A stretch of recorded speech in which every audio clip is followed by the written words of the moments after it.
কৃত্রিম প্রজনন নিয়ে উনি কাজ করেন। তো এক্ষেত্রে আপনার জ্ঞানটা কোথায়, আপনি ওরা যে উপকরণগুলো আছে সেগুলো দেখাবে, এবং উনি যে খাতার রেজিস্টারগুলো মেনটেন করে এগুলো কিন্তু ওনাকে ম্যান্ডেটরি মেনটেন করতে হবে। কারণ যখন আমরা একটা জাত উন্নয়ন করবো বা জাত সম্পর্কে আমার যদি কোনো ইয়া না থাকে, রেকর্ড না থাকে, তাহলে কিন্তু সমস্যা। তাহলে আমি কাকে বীজ দিয়ে আসলাম, কারণ ওনাদের এখানে রেকর্ডের মধ্যে প্রোজেনি টেস্টিং, মানে আপনারা যখন গরু বাচ্চা দেওয়ার এক পর্যন্ত, মানে বীজ দেবে, বীজ দেওয়ার 3 মাসের মাথায় ওনাকে অবশ্যই এটা গর্ভ পরীক্ষা করতে হবে যে কনসিভ করছে কিনা। যদি কনসিভ না করে আবার বীজ দিতে হবে। এই কারণে ওনার 3 মাসের পরীক্ষাটা একটা খাতায় থাকবে, ঠিক আছে? এটা কনসিভ টেস্ট করা বা করা, এটা কিন্তু থাকবে। প্রোজেনি একটা খাতা থাকবে যেখানে বাচ্চা হয়েছে তা কনফার্ম, তাহলে কিন্তু আমাদের এই বীজ দিয়ে হলো, এটা একটা রেকর্ড রাখা লাগবে, ঠিক আছে না? তারপরে ওনার যে জিনিসপত্রগুলো পাইলো এইগুলোর জন্য কিছু স্থায়ী অস্থায়ী জিনিসপত্র ওগুলোর জন্য থাকবে। তারপরে ওনার আরও কিছু খাতা যেমন চালানের জন্য রাখবে, এবং উনি যে বীজ দিচ্ছে কাকে কাকে সে রেকর্ড রাখা লাগবে। প্রত্যেক কিছু রেকর্ডের জন্য এই মোটামোটা খাতাগুলো আছে।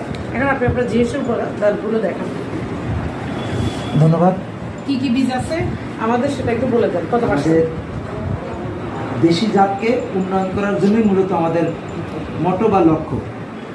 আর এই লক্ষ্য বাস্তবায়ন করতে গিয়ে আমরা দেশি জাতকে ধীরে ধীরে পর্যায়ক্রমিকভাবে 75, 88, 87 এই ধরনের জাত উন্নয়ন করা যাবে।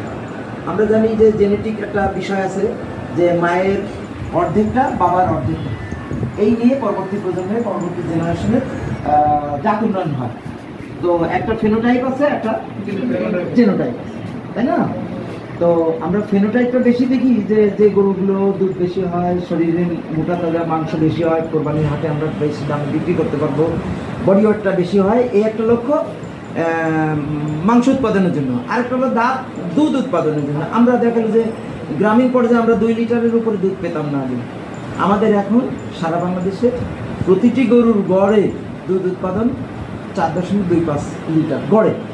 এর মধ্যে কোনোটা 35-40 লিটারও দুধের দাবিও আছে, আবার কোনোটাতে 8-10 লিটারও দুধের দাবি আছে। তো আগে 2 লিটার থেকে আমরা 4.75 লিটার বা 5.5 লিটার পর্যন্ত আমরা কীভাবে আনতে পারছি, এই আমাদের প্রচেষ্টার ফসল।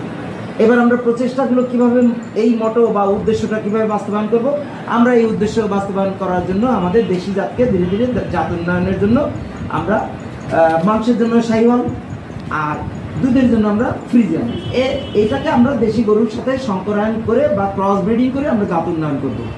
আমাদের দুধটাও লাগবে। লাইন আপটাই প্রথম থেকে আমাদের সেই লাইনটা ছিল দুধ উৎপাদনের জন্য। আমরা দেখছি শুধু দুধ উৎপাদন করতে গিয়ে আমাদের কোরবানির হাটে আমাদের গরু